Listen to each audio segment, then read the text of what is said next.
Hello, everybody, boys and girls, ladies and gentlemen. Welcome to another podcast, Art in Film podcast, presented by the Artcast Tribe.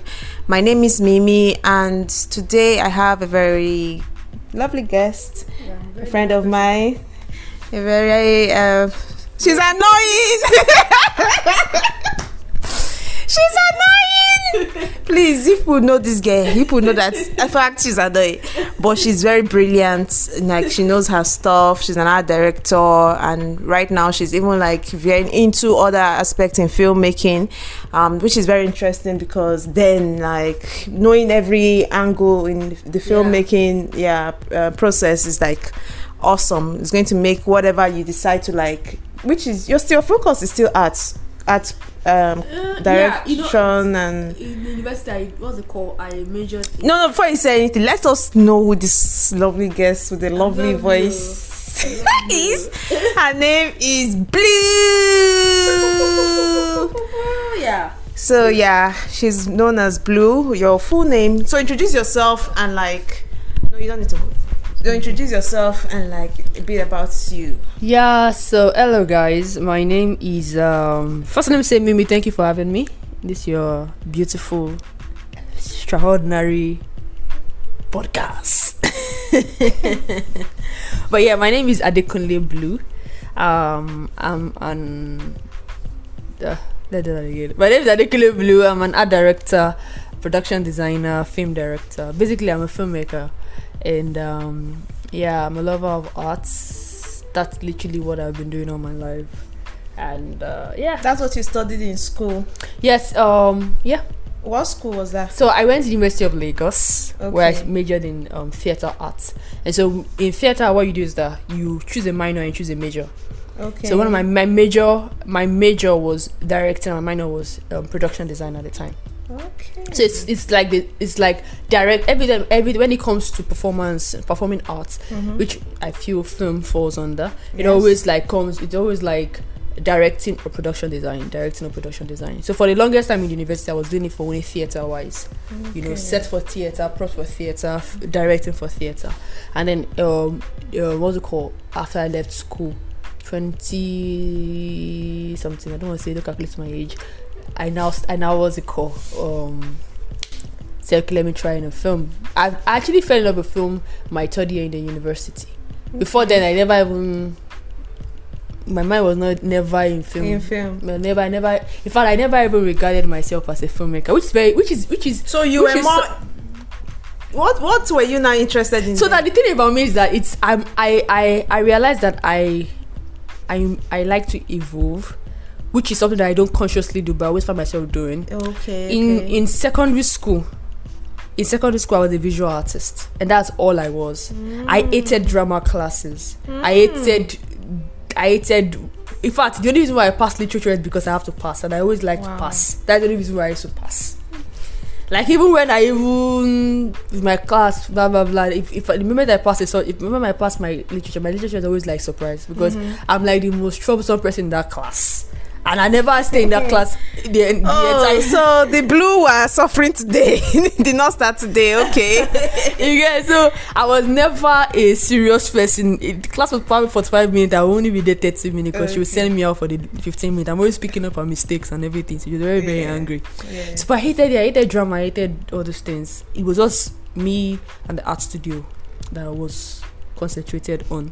And then in the university, I decided I didn't even want to go to university at first because I didn't want to study anything apart from what I loved. And then I saw this course, creative art in Unilag. I was like, okay, this is something that I can, work on and not embarrass my. That's what I studied in school. In school, bro.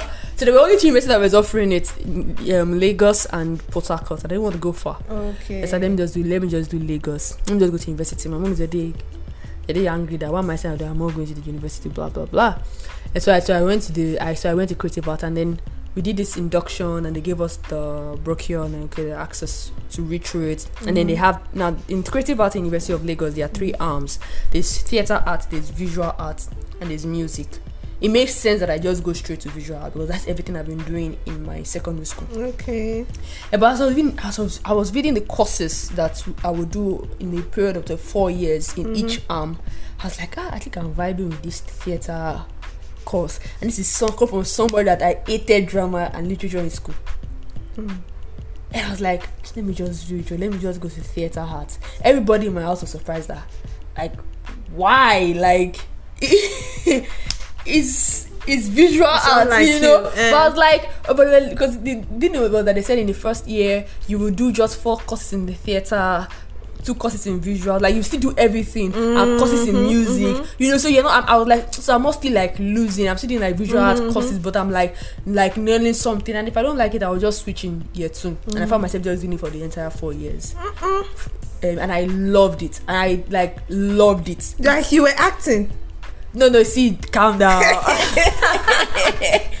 It's not just acting. That's another misconception people always have about theater art. Correct. It's not just. We just go to sit and just act. There's dance involved. I was dancing, even if I was.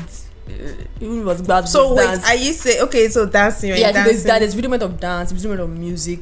You do music, you do theater, and so in theater, you sang. Don't be saying all this. Don't be saying all this. Be giving us visuals. But let me tell you, yes, now I did that. You sang. I sang for 4 years. I danced for 4 years. 4 years was you danced. 4 years dance. You acted. Dance was an see. Look at I'm a theater. Bring out the tapes. Let us watch now. Wasn't somebody recording? Yeah. I'll bring out one tape. But let me just say something that I'm very, very bad at singing. Okay. But I always pass the course.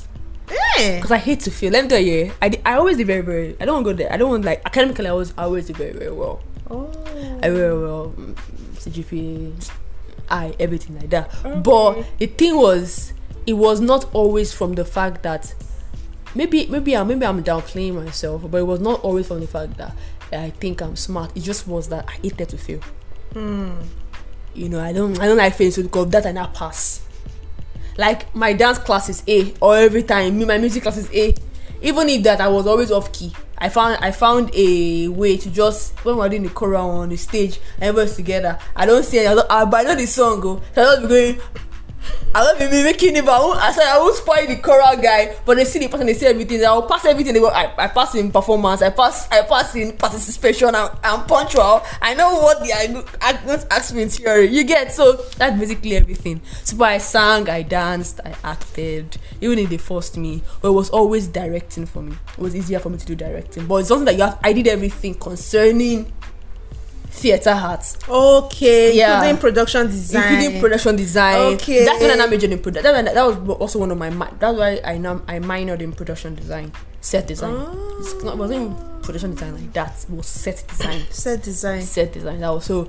Whenever there's a play, those that naturally gravitate towards acting, they go and do the acting. Those that are very good at singing, they go and do the singing, and then they choose the director. So which one did you gravitate to? So most time I'm always either I'm directing or what's it called? Set design. The set designer, or I'm the stage manager. What about wardrobe? No. I never went towards that department at all. That department are for serious people, like people that are so well put together. I'm not that put together. Wow. I can put something somewhere now and let me yam. Okay. Let me market. Okay, wow, that's interesting. That was basically. So that was now when I now went from visual art to theater. But every time I passed the visual block, I was like, oh my god, you see the things they're making. But then I could do it in set design though, because I would do art related stuff. Yes, like you have design. to do. So that like was like my balance exactly, and things like that. And then I paint, and then I will do, and I always like my set to be symbolic. So everybody always kind of like know that this is blue set when I do it. You had like I always like put painting involved. I always signs, motifs, African patterns. Like I always just like to be very surreal and not like what you see every day. Yeah, exactly. So everybody always know that this blue set. Exactly. This blue set. So that was literally the balance I now strike with. And then the third year, they forced us to do one course.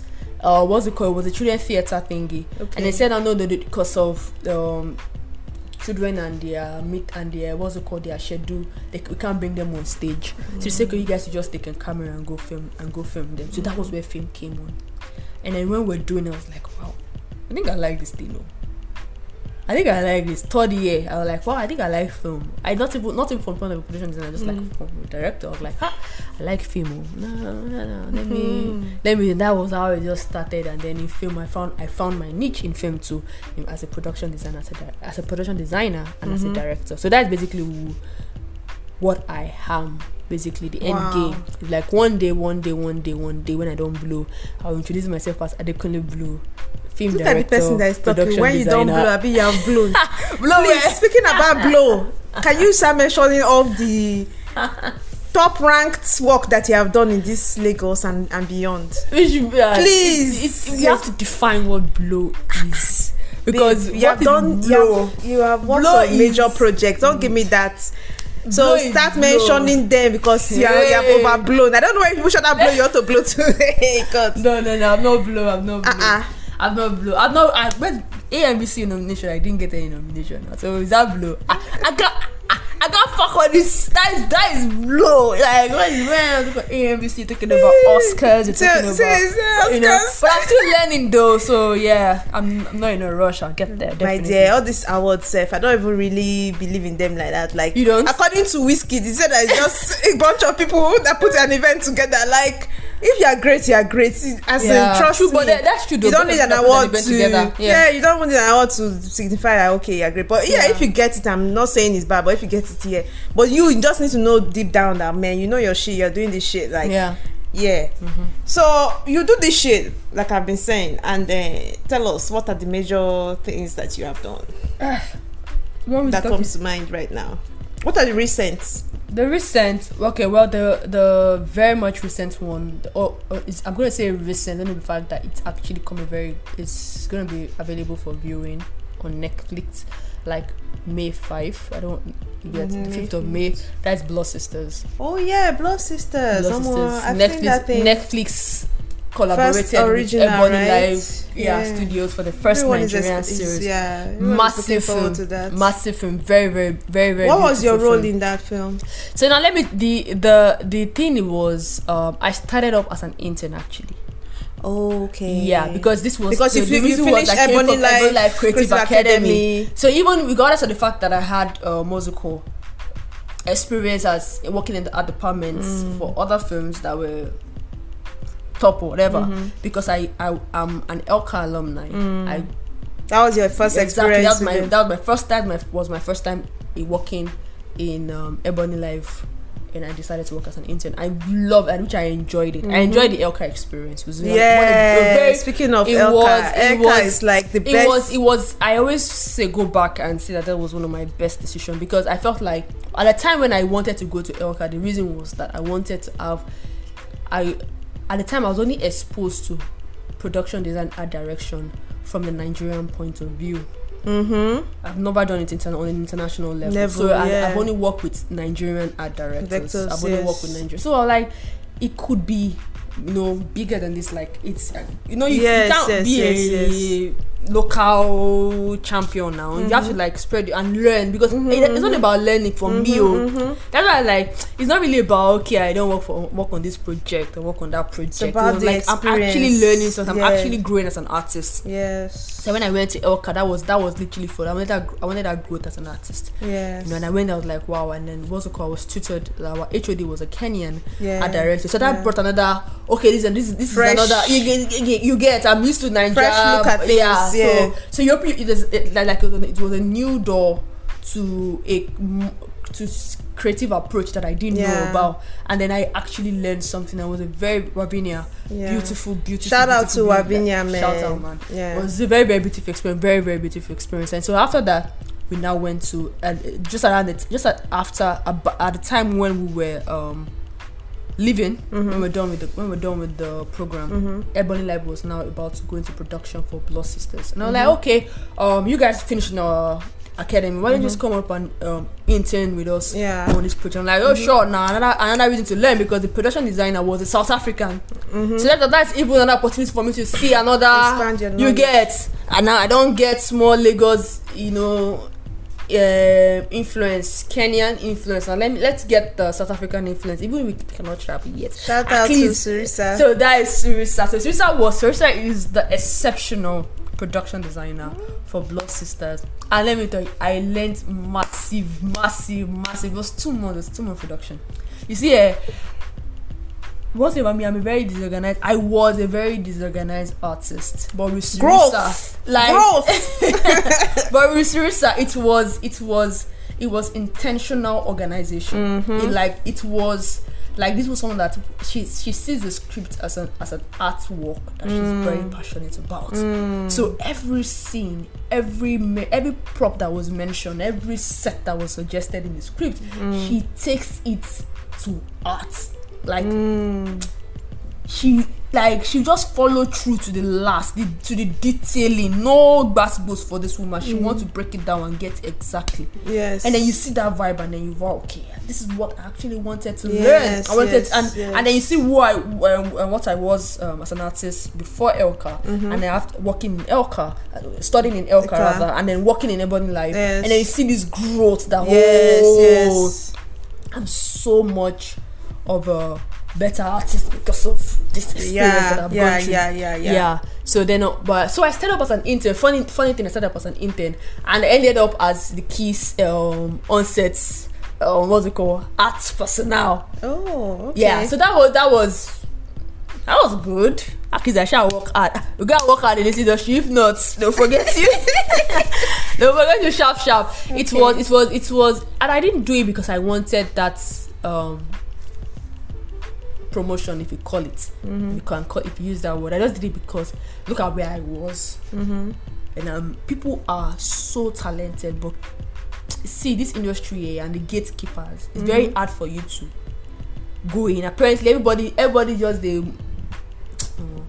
is not too.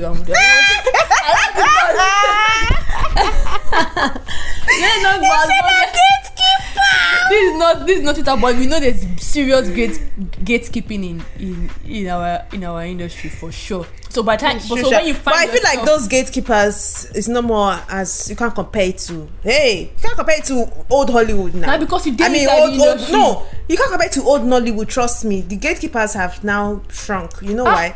Because now we have independent filmmakers now. Like we don't need from YouTube. Say, look, check. Okay, I don't think we've really had that in Nigeria, but someone like Issa Rae now, let's say gatekeepers in the US. She didn't need them. Yeah, she did her own show on YouTube. It blew out. Yes. She got the money. Yeah, she saw the interest. She became a studio. Like the accessibility. Yeah. Is the audience are just waiting for you to bring out content, and they'll buy into your technology. But they're still there though. They're still there because there's still some level that you would need to get to that you experience them because they still hold the key. Yeah. You will get the attention if you put in the work, but you still get to that level. You get that level. Either you meet them as a producer, trying to produce your own independent film, and you made them, they don't want you to distribute well. You shall there. You get so, but the point was on the set of Blood Sister, I was in this, and everybody was a professional. Everybody was doing the shit, and they were doing it right. Okay, so they were trying to do it right. Yeah, and then there was you just did, and I was like, God, I'm honored. I'm honored, to be part here. Of it. So like every time I wake up, I'm like, today I'm gonna do better than the last. So it was, and then you come to it. You're in a department where everything is so organized because the production designer knows her stuff, and then you don't want to be the one that dropped the ball. So you have to be up and doing. So just that up and doing was what now makes suddenly then just coming out. Blue, you're the key standard person. Like, oh, okay, thank you. I'm still going to do what I've been doing. And that was how it was. And then from there we went to production for Jet and the King Osman, an adaptation from Wole Soyinka's play that's Ebony Life produced in collaboration with Necklace. I love this production. I wanted to be on this production. In fact, this thing gets story. I said because when it was one of my graduation play, Jet and the King Osman, and at the time I just started growing up interest with film. So I was following Moabudu. And then she just posted something like, oh, she has gotten the right to make it into a film now for Wole Soyinka. Wow, like this is something that we do. You know how many theater production don't do that and the King Osman for stage. I'm like, oh, it's going to be in film. This same film that I just started to just gravitate towards. This will be so mad. And so I messaged her. You know that when you just you messaged her. You know when I just entered Instagram. I entered Instagram late, and then you see all these stars on Instagram. You just feel like you have access to them. So you think that they are a DM away. They're not a DM away. So I don't think she ever read it because I didn't see it. Wow. It was like I maybe if I can pull up maybe my Instagram, I still have it. The message is still there. Wow. 2017, 28. I was like. Blah, blah, blah, blah, blah, blah. It's like a full circle. It's like a full circle moment. So I was like, I would love to just see how this will be made into a film. I've seen it performed on stage for like 4 years on different stage. Yeah. I would like to see the process of it being. I think it's going to be exceptional, and I would like to be part of it, even if it's just to come on set as a production assistant or as an intern. That was what the message was, and the message went with the teen air because I never got the response. I didn't even think she ever read it. Or whoever knew who I was. This was like how many years ago? This was like 2017, 2018. We shot it 2021. Yes. So, and then when we were on Blood Sisters, ID, the what's it called, the showrunner, what's it called, head of programming in Ebony Life, she called me on like, Blue, you do so good. Just clear your schedule because we have a production coming up. I think the name is Death and the King Osman. We want you to be on it. And I froze. I was like, Are you wait?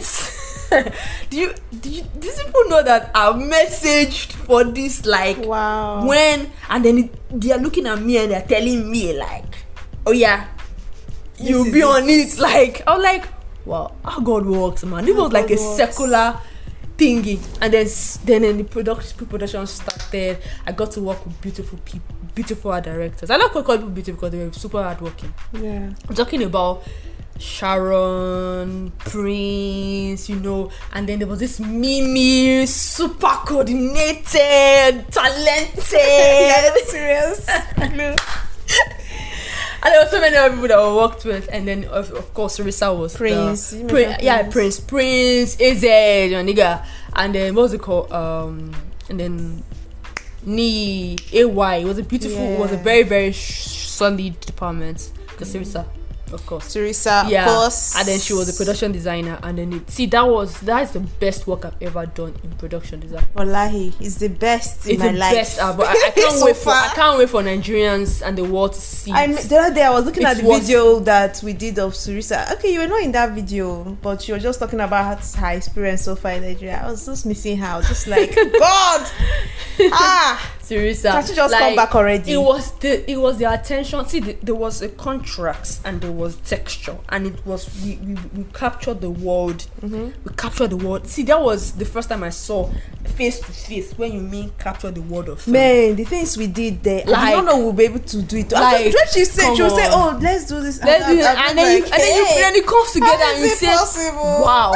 By the end of the day, we'll do it. My sister, I saw it on the screen. I was like, this is so beautiful. I don't think I've seen any that thing goes solid though. You serious? You're the one that must have seen cuts. No, but production design wise, it did down. That one. No, because you were on set. Yeah, I was on set. So you had the view of like the director's screen. Exactly. So we never had that opportunity because we're always out.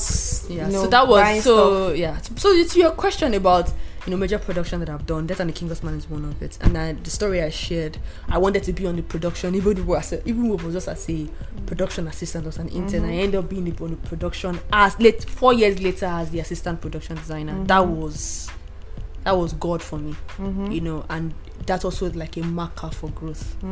Like, okay, you're growing. And then so many I don't want to start talking about. But you also do. I noticed that on your social media you do some personal projects as well. Yeah, like you even won awards for like some of your films. We don't like, small. We could just climb up small. Yeah. Safe outside. Safe outside. Yeah. My films. My short films, we have Safer Outside. Safer Outside. Yeah, Safer Outside. And then there's this one I just put in production, but I've not released it. When the Song Ends. When the Song Ends. Yeah. Okay. When the song, it's longer. When the Song Ends, I Drown. That's the title of the film is a short film about mental health. Safer Outside is a short film about sexual abuse and a call for help. And then I have Tomorrow. Tomorrow is just Tomorrow is the title of is a video art that just literally just promotes unity and strength as a continent, as a country. So this is a film that just I produce and direct as an independent filmmaker and submit it in festivals, and they've really done good. Some of them have won awards, like Safer Outside won Dollar's Africa, what's it called? Dollar Africa Best Short Film. Okay. You know, that was called last December. And then this one, the Young Voice Against Sexual Based Violence competition. It was organized by FLYC. And then that one won best short film too there. So it's just we just as a I regard myself as a storyteller. And then you always have to create that opportunity for yourself to always tell stories and improve as an artist. Because I made Safer Outside during the COVID times. And it has won like about 4 awards that were some were non-monetary, some were monetary, and I think I produced it with like $10, and that was like $10 like how much? 5K. Really? Yeah. Wow. The money that came out of my pocket for Safer Outside was 5K. Exactly. And I think it has made like about 550K in awards and festival viewings since about in about a year. I swear. What?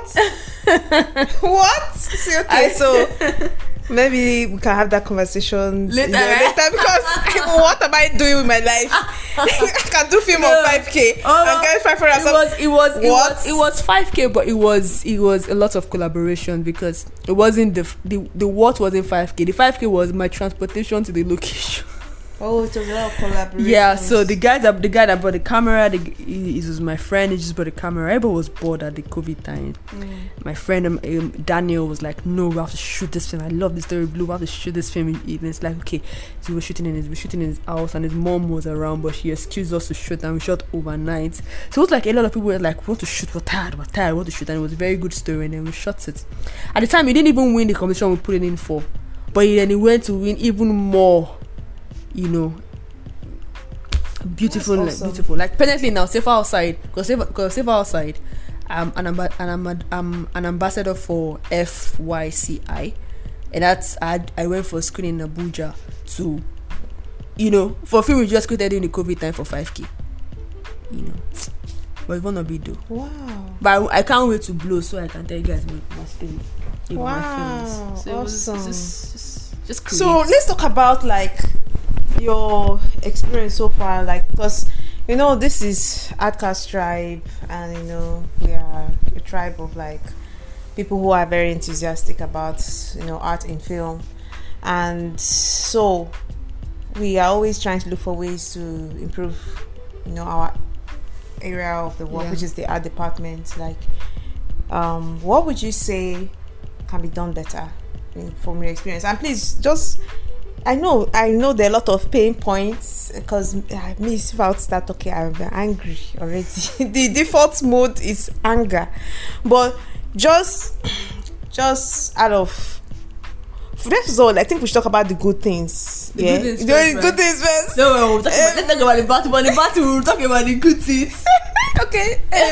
Anyway, you like it. So just tell us what are good, what can be improved on. Yes, they're not bad, but what can be improved on in terms of like even the process, pre-production process that can even make the art department perform better than it's in many cases. So, So like the first thing to say is that art departments over the years I've been able to witness it from an insider, not just from an outsider looking in, is that one good thing is that it is growing, and there are people who are understanding what it means to operate a successful art department, and what's it called? And they're trying to follow through. They are trying. We have so many positive productions. We're talking about that I have personally witnessed. Like I said, earlier in the interview, I said Blood Sisters, Death and the King Horseman. even there was this what's it called, Far From Home. These are productions that I've personally witnessed, that I've taken, even other productions that I can't remember right now, that I see that they are understanding it, but it was still far from where we should be. Whatever from where we should be. And off the top of my head, I'm just going to let's try to say, let me take it from the producer's aspect, because they are the one that they make the film before it's even a film. They are in charge of the pre-production, and they still run the production, and they still follow through with the post-production, the producers. So I think if they know that, if they can invest in art the way they invest in technicals like the cinematography and the lighting, it's like they understand that they understand that they have to use a black magic, they understand they have to use a red, they understand this thing, and they don't question the pricing. They understand that they just go like, okay, when we have the money, we have to, this is what we have to get. Good. But that also now falls in this ageless argument between art and science. It has always been a thing. Science is always like tangible, you could see it. This, and when I mean science is also technology, right? This iPhone costs this amount. When you have this amount, you will get your iPhone. And then you say art. This art that you're looking at is an abstract representation of the ocean. And I'm gonna charge you 5 million. And I will see 5 million. This one that you just use blue paint, just do back, push 5 million. What? But then they have to be like, the value, the texture. They don't get, my guy, how much is this thing? I can do this stuff. So yeah, that has always been like the mindset of people. So we have that in film too. People always feel like, what are you talking about? Just put pillowcase there. Now a lot of people still feel like our department is plant, lamp, picture frame, pillows. In fact, the lamp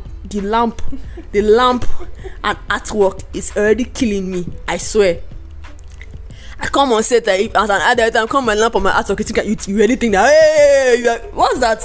Lamp. Like, some set don't even need. I see some set, I read some script and I'm like, there is no way this individual will have a lamp, what's it called, in his house. But everybody just want to put it there because they feel like that is now what art department is about. A practical light, artwork. I swear, I won't lie, there's no artwork in my house and I'm an art director. I don't even have in my what's it called, probably I'll get one, but I'm just saying presently I don't even have, and my mom never had, but I'm not saying that it's not necessary. It's not, it adds texture to the walls, of course. Texture to the few, but like it's just a very small-minded interpretation of what art department is, and that's what we go through. So by the time you now want to, like, there's a particular production that I read that just 2 weeks ago, and this is an independent producer that was trying to produce a film, and then she said, Blue, give me a breakdown for this art, and I gave her a breakdown, a detailed breakdown, like, it's too expensive and everything. So like, if they can see it as an investment, if they know what art department can do to the quality of a picture, and they're ready to follow through the process that it implies from pre-production to actual production, they will be able to get what they invest in. If they see the money they pay for art department as an investment, as they see the one they are doing for the technical as an investment. And I didn't get to work with her on that project because I didn't want to just do anything. That's one of the things I'm actually going through right now. I'm not picking project because I'm tired of I'm tired of coming to your set with lamp and artwork and then you're okay with it. It's nice. I've grown beyond that. So even if I don't get jobs, but I should, when I get, I want to respect the scripts well enough as arts to handle the arts, not just any basketballs kind of rubbish. And then I even saw the pictures of what the art director she later said to phone, like, oh my god, I felt so bad because I read the script, I saw the details of the script. So if script writers are doing better, if DOPs have gone above their means to improve picture quality, I'm talking about from old Nollywood to new Nollywood, so art directors should take stands to want to do better and improve. You get what I'm saying? So that's why I can't take any project now that I expect me to just come with lamp and artwork. It can be more than that, you know. Yeah. So in your own words, like, tell us, like, you know, expatiate more on that. Like, it's not just lamps and, you know, artworks. What is that direction? Like, what does it involve? So like it's like creating a visual world for a film. So you should, if someone see mostly in a wide shot, you get to see the entire set.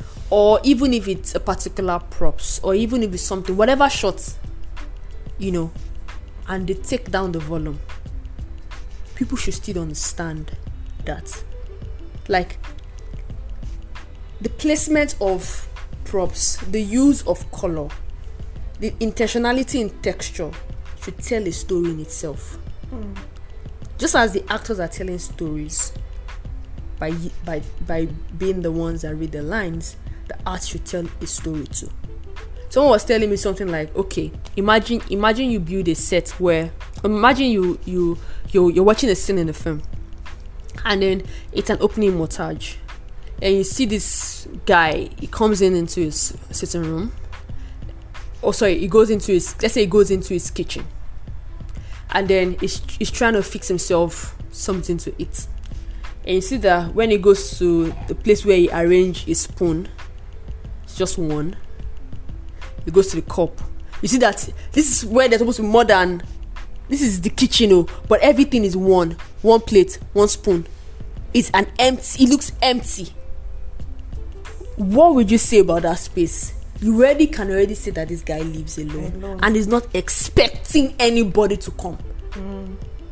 It's not only, this was not just showing that he's living alone, but by selectively just putting one plate there, by putting one spoon there, by just putting a cup there, in this big kitchen, by selecting the numbers of props that we use to dress the set, we've shown this personality of this guy that he lives alone and he's never even expecting anybody. He's an introvert, you know. So I wish I can give more examples, but it's just like everything have to just mean something that helps with the general story. And it's also bigger than that, you know. If I'm in a 1940s set, it has to be period correct and it has to come correct. You know, I just because you want me to fill up a space, I can't just put something that is not from that period because you want me to fill up the space, you know. And then, you know, that's so, like, as an art director, as a production designer, I always first see myself as the visual, as the artist on set. You know, like, I have to tell the story of the script using art, colors, using all these elements and the principles of art, exactly. You know, and actually take the job very seriously, just as the director takes. Another one again, that's from the producer's aspect. The conclusion is, producers, please invest heavily and in the process of art direction, so that we can do a good job. Pre-production is important, and I know budget is important. Now, directors, I feel like the mindset of producers to ignore the importance of pre-production is now affecting our directors. I think we have great directors, forgive me, we have great directors, very, very good ones. But Biko, see, if you don't tell your heart, if you take your time to discuss with your DOP shot that you want, how you want your shot to be again, and you don't take a time before the production to give a call to your art director to share ideas you are having, and you just think that you will come on set and just say, whoa, do you know what I want I feel like I want a chandelier. You know, I want everybody's just seeing the set for the first time. The producer did not look for how to get the location person to allow the art director to recce the set. What we recce was not it's not the location that we are in, because they didn't confirm. They didn't care that they have to confirm it early, because art direction, art department need for you to confirm your set so they can know what that space needs. But because you don't care now that what's that direction, they will just do any gbasbo. So you don't care. People are now, producers are not confirming set on the day. Hey, they already set our department for failure. Yes, like you've just set us for failure by confirming that set on that day, and then here comes the director. Here comes the director. I want the chandelier. You want a chandelier before Jamie. You don't do Reiki. You want a chandelier, and I know you can do it. Do you know? I know you can do it. Do you know? Like, forget about there's a lot of things is involved when it comes to like when it comes to art and pre-production, which is so very, very, very important. Yeah. Like the need for time to actually do the pre-production, which is like doing the recce, doing the budget for what's needed, and even props, because sometimes the props needed might not be available, like in the country. No, but it's true. Some certain props might not be available. Choose a scene that was not, and then this is an insider thing. The producer don't even release funds early enough because they feel like you can get it that morning. The funds are not released enough ahead of time, so that in case there is time, even the shipping of the thing, even like even the research needed to find it's really affecting the growth is very, very important. But at the end of the day, if it's all rushed work, then don't expect too much, because on that day it might just be that's the day the prop is arriving. Everybody gotta wait. Exactly. So now it's affecting. Or you postpone the shoot. What's bad right now is that it's affecting art department, art direction growth in Nigeria. Exactly. And then you that see last minute behavior needs to stop. Yeah, you feel it. It's affecting the growth. It's affecting the quality of film. And then now it's affecting the standard of what it takes to be an art director. Exactly. Because now everybody now feels that you are the best when you can come up with something fast.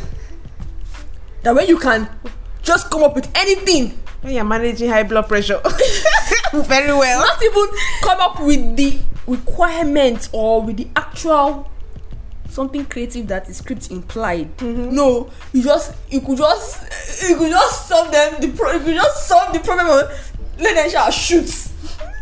That guy is good. So that is not the definition of watered down scripts. Exactly. So like they don't even care. Someone they don't even read the script again. They don't even read it before they go to set. I've worked with one that was like, but I think I quit the second. I swear I thought I was not feeling fine. I just couldn't. This was immediately after I shot that and the King Osman. And I'm honestly, I said I'm not feeling fine, because it was not like it was getting praises of the fact that it could just produce anything. Our script was not on our guide anymore. So you the voice in the group saying, hey, but that's not what the script said. You are the stupid person. Wow. You are the idiot. Wow. You are the one that is not good enough, because when all this discussion could have happened in pre-production. Exactly. And then script should have been read. You will get exactly what. So like the changes could have been made. The standard is just no more there, because what it takes. I'm talking about like 2 weeks ago. Somebody sent me a script to do. I'm like, send me an NDA. What's it called? Blue. There was, are you free this time? I said, I'm free. It's okay. Sign the NDA. I signed the NDA. This is the script. Okay. I said, let me read the script. And I read the script. I'm like, oh, this is a very, very good story. I'm reading the script. I'm taking my time. I'm jotting down. I'm going for inspos. Like, okay, this is what the script is saying. This can be better. Oh, I'm giving notes. Okay, this is what I have to talk with the director. Does he want this? Does he want that? Okay, this is the discussion for the DOP. What type of? Because these are things that you need to understand as an art director and stuff. You need to know that you, as creative as an independent, as creative as a department is, you still follow the creative vision of the director. So you always have to follow the note of, because we are all following that singular vision of a director. So you compare notes back and forth. That's why it's very important that we have that conversation. Doing pre-production, even doing production, director and the production designers musical commission is very, very important. You get, and even with the DOP too, because is a director of photography. So whatever is in frame, it directs, including the art. So it doesn't direct the art, because you bring the art, you put what but you have to be in the same page. That helps quality. So even there's a relationship between an art director and a production and the director, there's also a relationship between the DOP. Because if a DOP blurs out your set, it's blurred out, it's useless, but if you guys have, do you know what the DOP will say, I'm shooting from this angle, that idea you have will make sense. Then you don't just take the whatever design you are trying to put, you can't just put it anyhow. No, they can say that this entire place they're not going to shoot there. It's a no-shooting area, so you need to understand where is the shooting area, where are you seeing, what is the mood of the lighting. Okay, what can I use to practical light could work. Sometimes practical light does not come on. If it's a day scene, you can't put on the practical light. It's who puts on the practical light in the daytime. These are just. But if you do say, okay, this is a few is going forward, but that is what is important in this type of conversations that you have. So I've kind of like put down my notes because it's important that I have this conversation with these people and these people. And I was learning that even I said this set time where this girl talks, say this thing go. You don't they come close. Let me understand. And I'll texted you because after this thing is getting closer. I'm not on pre-production. I've not seen the space. I've not had function with the. I have notes that I need to share. Like, and I'm like, Blue, I was supposed to even tell you, say, I've forgotten another director. I'm even offended because I even squeezed my time for you. But well, why? Like, I don't understand. You should have told me. So when were you planning of telling me this? Is it when? That's what I don't even understand. Like, at what point does the art director even do script breakdown? Because or the production designer does the breakdown with this because I need to actually know because I don't want to be falling into that annoying. That's where I'm going with this story. Scenario. So I'm like, what were you planning of telling me? So like, what? I said okay. Like, I don't understand. I actually sent to more than one art directors to know who will be available. And you know what? You're doing your job. You're a producer, right? You don't want anybody to fuck you. Because I know you could have called me at the time I was busy and I said I was busy. So yeah, I agree. So what is the criteria? Because if it was like, yo, I have 4 art directors I want to work with. You're one of them. Come in for an interview. I understand that. I understand what you getting yourself into. You understand? But you just send me NDA, send me scripts, and then radio silent. And I'm telling you that how far production is getting close and telling me that you did have an art director, but that's not what I'm angry with though. And I asked her. She now went further to explain herself because she felt the need to explain herself because I was like, what the fuck? Then she said that when I sent him the script, he sent me the breakdown and the budget the next day. So I just worked with him and I laughed. And I was not vexed. I laughed because this is the thing though. How can you arrive at the breakdown with no pre-production conversation with your director and your DOP without a recce? How can you arrive at a breakdown? What is a breakdown? Do you know this thing you just said? It's exactly what I've decided to do. Because the first time, me too now. I can't even compare myself to you because I'm a newbie. So someone sent me a script and I actually did a breakdown. And I was noticing that way at first, like this breakdown I'm even doing, like at first I've not seen the space, but I was doing it just because the person put pressure on me, like it's urgent. So, but me, I'm just like, okay, I know what this thing I'm doing doesn't seem right, but I just went ahead. I did it. The budget reached like 6 million. Of course it will, because and then it's still not. You don't even know if you underpriced it or not overpriced it, and then you don't even know which one production is producing. You don't even know which one's available, what is space already. What are the things that are there that you might not need to get anymore? Do you understand? Yeah. So I'm happy that you just said this because the next time I got a script, I'd say, please, dear, I cannot. I did the breakdown, but I didn't put price of anything. Okay, yeah, you want me to do the breakdown? Right, but I didn't do price of anything. I was like, I need to meet with the director. I need to do recce before we can put price. So I like that you mentioned. That means I'm on the right track. Hey. So no, but it just back to my initial answer of that. The producers don't understand what it means to be an art director, or rather, what art direction is for film. They've taken their time to understand, probably because, of course, this emergency of art department in film actually is very young. People didn't even give a they didn't give 2% of what set and props. Who can handle the props? Who can handle the set? The fact they got into girl will put the props. Nobody give a fuck. But now people are taking. They are now the introduction just started. So the people are now beginning to understand. Is important or beyond just commercial, because it was commercial that art director were getting money before. So now it's like, okay, film is now understanding. There's now every film project now have an art department. Even though they don't still understand really what it takes to be an art department. Yes, but at least they understand that the importance of their presence. Okay, we've entered the room. You get now. Let's go forward, because now I'm saying that I laugh so hard because I realized that the producer does not know what it means to be an art. What it means, like you're a producer, you understand that you need to work this my art department. What does it mean? The moment you give an art director a script, you've given them a schedule of a recce. Because it is bigger than the script. I'm an actor. You know, before, even if you show me a script, I still have to at least recce about 2-3 space and say, okay, what was in the script? This is what's going to go for it. Now that I've agreed on this space, now this is what this space need. I can now arrive at a breakdown, at a budget. Yeah. Now the script say blue wall, but the director said I'm feeling but the DOP say blue wall won't work. Or the white wall won't work. And then we're in a space with a white wall. Do you know I now have to put a budget for painting that is not in the script? Because that is what pre-production is. And that's what's important for that conversation. So I just felt like, damn, I already understand the quality of work that our director, in quotes, was going to give for him to read a script and give a breakdown with no recce, with no production. See, meeting. All you see, just give us a prize. We're trying to do a film budget. Rush. Then give me a recce, I'll give you a prize. Give me pre-production. There's no way. Except it's a space we both know.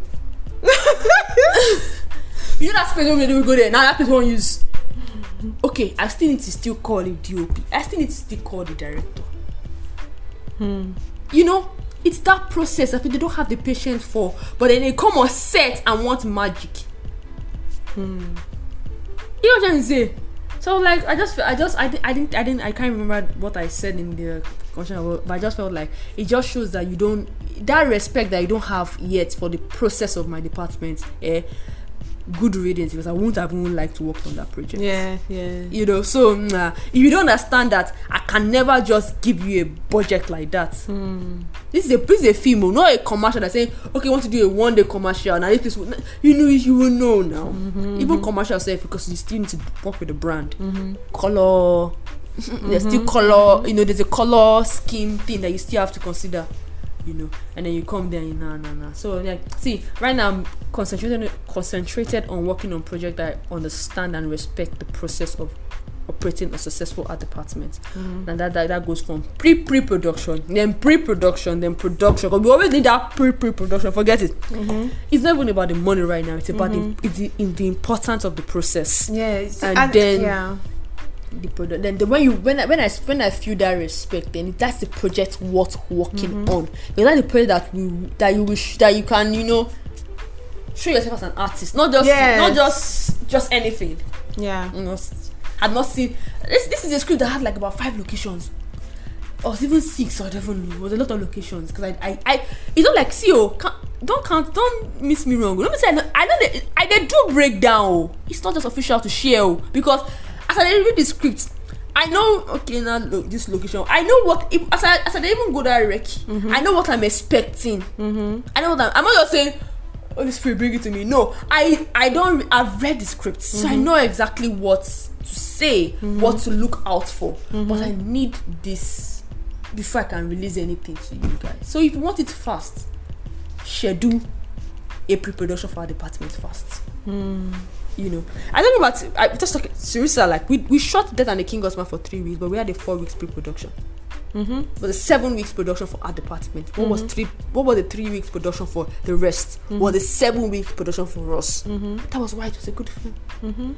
You know, it's because I totally agree with you. Like the fact that, you know, me, I even feel like sometimes the arts department or the head of the art department, which is the production designer, or in small budget, the art directors need to be given time to like digest the scripts. Yeah. Because I feel like the last script that I broke down, I read it, but at first I wasn't really, the idea for the film wasn't coming to me. It was like let me just say a week later that it started forming in my head. Like I started putting like things together in my head before I now did the mood board, and then it made so much sense. When I shared it with the producer and the director, they were like, wow, this is nice. They could not even, they were like, wow, that's what they just say. Yeah. Because but in my mind, maybe a mood board. Yeah, you can do a mood board without having to do a rec. You know, you do a mood board off your own. Yeah. So a breakdown budget. Yeah. So, but in my mind, I was like, if I didn't have that time to like really digest the script, it won't be this nice. This won't you be able to produce this. Exactly. Yes. So when you have a script, I know you want to make this, and you go make the first person you employ is your art director. Exactly. Because they need that time. They need time. They need time. Art take time. Yes. You know, it shouldn't be a case of I sent it to 5 people. Do you understand? And that's also very disrespectful to craftsmanship, to whatever employmentship word that I'm trying to get. They send the script to 5 directors. To even like exactly, or even see professionalism.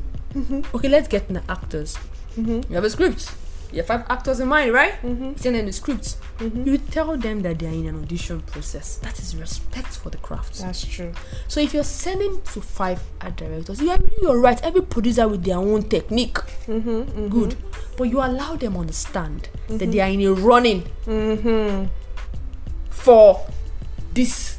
So they understand, okay, this is what, okay, if I'm running for this job, this is the requirements. If I want it, that I have to produce, which also involve deadlines and stuff. Good. Okay, that means if I'm in a running, you can't take 5 art directors to a rec, right? Good. So I can't give you, but I will give you, like I said, a mood board. I give you my idea as an art director.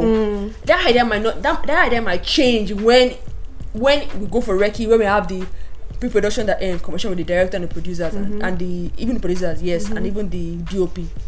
And then in every mood board, you always put liable for change after recce, after pre-production. You always put that disclaimer. You get, but I understand that. Okay, let me give them a mood board that me as an art director, this is what I can do. This is my own idea. So now I'm in a running. So like, okay, we went through the 5 art directors involved. I think we will gravitate to the director gravitate towards the eye of this one. No Allah. You get, but then you now give 5 art directors without telling anybody, or without. I feel like that is disrespectful. You won't do it to directors. Exactly.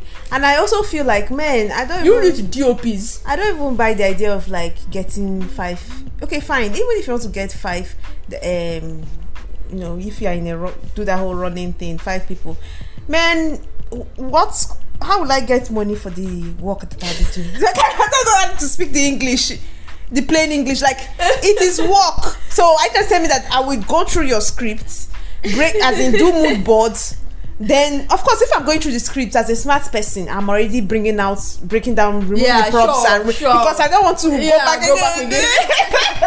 Because the work has been done. Yeah. So, how much service charge do I need to pay? Charge you for that? Because you are the one that's putting me. You're the one that's putting me on. You are an entrepreneur. You're a money man. You're a money woman. I know that one, but I really appreciate. So what do you think? Like, what do you think we should charge for it? Let me see. Okay, if I don't have all the answers. You know, we don't the group. But if I can reference the production designer for what that film we did in class.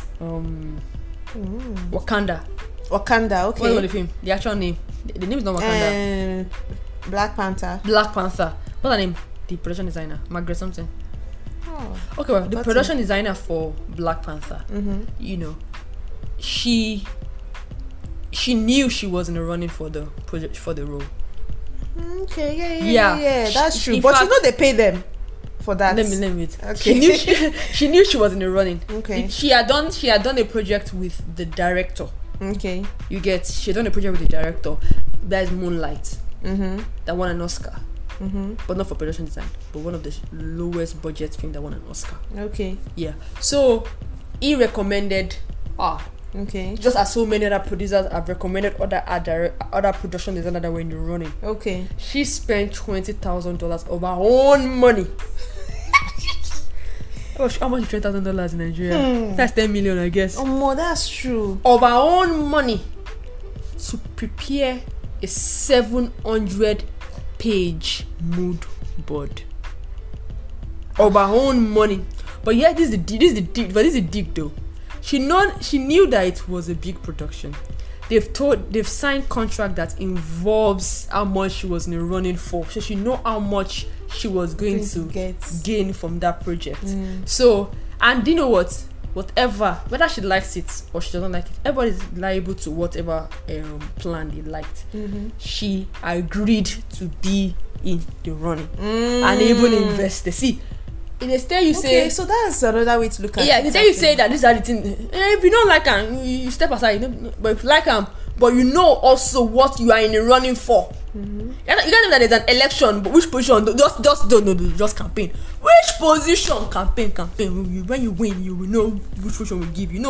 I know that I'm in a position for the president before I start running for president. I know why it intends to be a president. So I can't be in a running for an director job that I don't know how much I'm going to be paid or how much a budget the department is going to be given.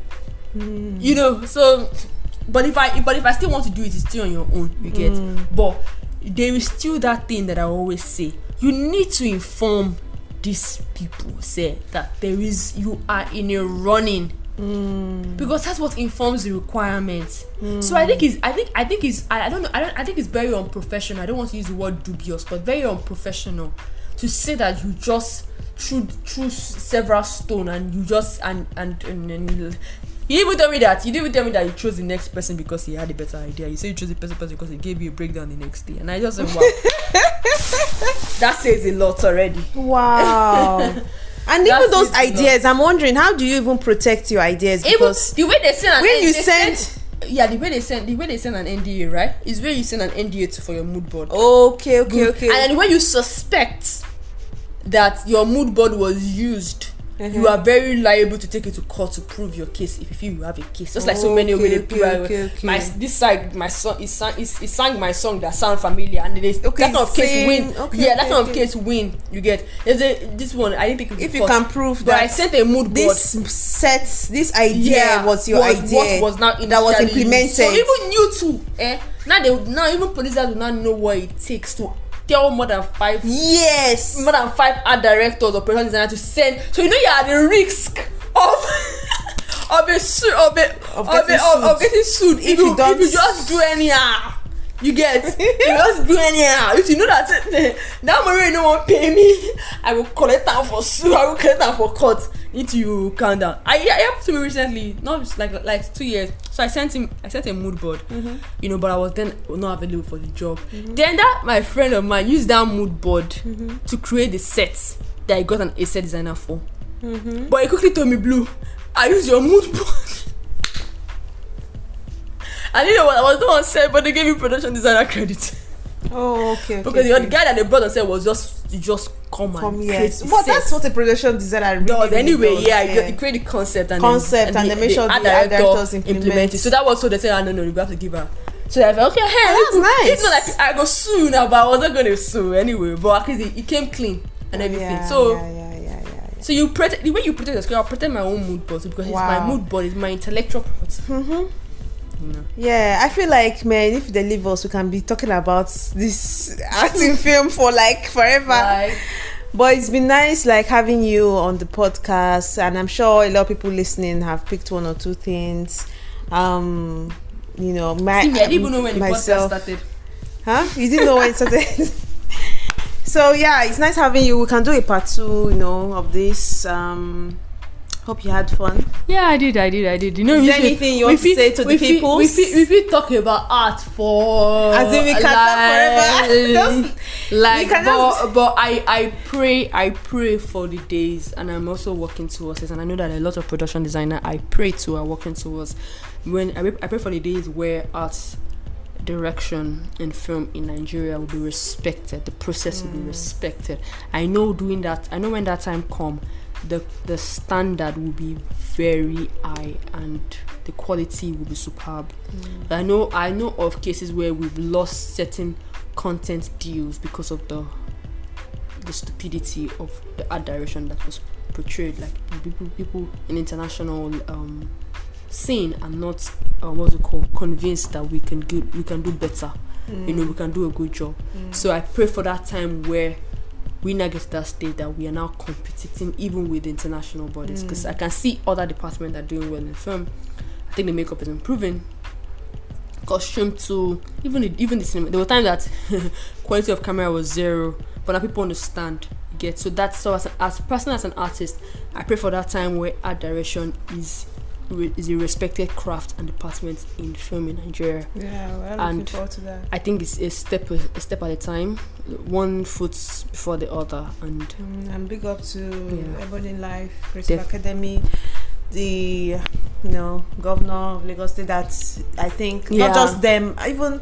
Or especially the governor of Lagos State, like he's really like working on the entertainment industry, and he's one of his promises that he made. And he's doing. It's obvious that it's working. It's not just. I think people looking outside from in when they look at LCAR, they might feel like it's a free school now. They're probably just doing anything. But no, when you go in, you realize that they actually do care about the information that they are sharing and the knowledge that they are they're given. Like the qualities of HODs are are international, like award winners. Award winning, like come on now.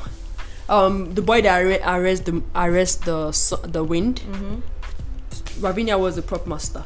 You know, this is an international project that the HODs in Elka, you know, Hollywood projects. Hollywood international project, and then this is something that Lagos State did, of course, thanks to Ebony Light. And so they're like, oh no, we are learning a lot. Yes. They do care, they understand, and then and we're already seeing the results. Yeah. People like you, it was doing your thing, winning awards. It was a very, very important teaching them in the streets how it's done. I hear you. But true though, it was a very, very important. I think that was when you fell so deeply in love with art department, art direction, or was it before? Yeah, that was when when I used to watch films, they capture you and the education, the quality of program that they're running in Elka is very passionate. Like it opened my eyes. And I was like, so this is what's happening in film. The syllabus I had no clue. The syllabus of. I don't think you can enter there if you really wanted to open your mind. Like you go there with an open mind, you will leave wanting to conquer. You know, and then from Elka, you know, and then so many production houses though. Like you said, let's talk about the good things that are doing good. Yes, are doing so good. Like the production design inspires every time. Yeah. You know, but yeah. And we even have art directors in Nigeria too that are doing well. Good. Yeah. I don't. Nah. The person that I first worked with, the art director I first worked with, that introduced me to art directing and film, superb creative person. Abisola Omolade Efyong, a very creative art director, and then working with her. Was the introduction I needed in my life as an artist in film, because you see someone that was so attentive to detail and then carried it on top of her head like it was a job. People, they handled it so they didn't care what was going on. It's just sets, it's just props, but no, she was like an artist in motion every time I get to work with her. And then I went further and I went to Elka, met Wabinia, and then Surisa, then you realize that they are art directors in Nigeria, in Africa, that understand what it takes to run a successful art department in film. And I'm glad, I'm honored, and I'm appreciated that I've gotten to work with this set of people, because I've also improved me as an artist. And yeah, good. Wow, wonderful. Can't wait for you to receive your Oscars. More next year na AMVC. I pray to God I want to work on a project that, you see, not be just any type of project the way that kind of thing. Project way budget day now in the way AMVC or get nominated actually though. But do you really think that it is the quality of art in film has to do with the budget? Do you think it relies heavily on budget? Or like I don't understand. Like in the case where there's no budget, like no, see now budget. I feel might not always be monetary. The thing is that you've done what you need, but you've done a breakdown of what that film needs, and you literally are in a situation whereby you can get all those things for free, or you could sort out it. You could work deals. That's another thing about being. People don't understand that there's a business of art too. You don't always have to buy it. You don't always have to rent it. You can work a collaborative deal with the vendor and involve your producers and get that for free, because most times you will always need money. Even the big project we're talking about, there's always need for money. No, of course. Yeah, you get so. But as an art director, you realize that this is a budget that you have been given, and this is the idea that you have. You have to look for ways outside money to make it work. And then you get, okay, if you can give me this, I'll give you this of the film. Some brands need the advertisement a film can offer, and you realize that you've gotten most of what you need for. So you do your breakdown, you understand what it needs, but you can't comfortably achieve this if you don't have enough time for pre-production. Some back and forth conversation with vendors can take forever, and then because you don't have that enough time, you now just say, let me just go and rent anything I can just get. Whereas you'd have been able to get it for free if there's enough time for pre-production. Yes, exactly. So that's why it's very important. Money. It's not very about money. Like, okay, the money is here. No, like I like what you said earlier on, where you said that the directors need to carry the art person along from the beginning. Yes. Even before involving director self, like that conversation needs to just start. Yeah. Then you can even develop the story together. Like just carrying them along in the beginning makes a huge difference. There was this project that had a great deal of. It was a studio that wanted to create, and we need about 500, 200. I was it 500, 200. A lot of artworks. As an art director with a business mind, that's a very important what's it called department too. Business mind. How would you rent 500 artwork for a 2-day shoot? You will burn out your budget. So what I did was that I went to University of Lagos Art Department and Yaba Tech. These artworks are there. They are always painting. That is their. So if I'm supposed to dress a studio that have this amount of work, why not just go to a studio that already have it? And then I don't pay per rate. I just tell them I need your work for 5 days. Let me give you this release.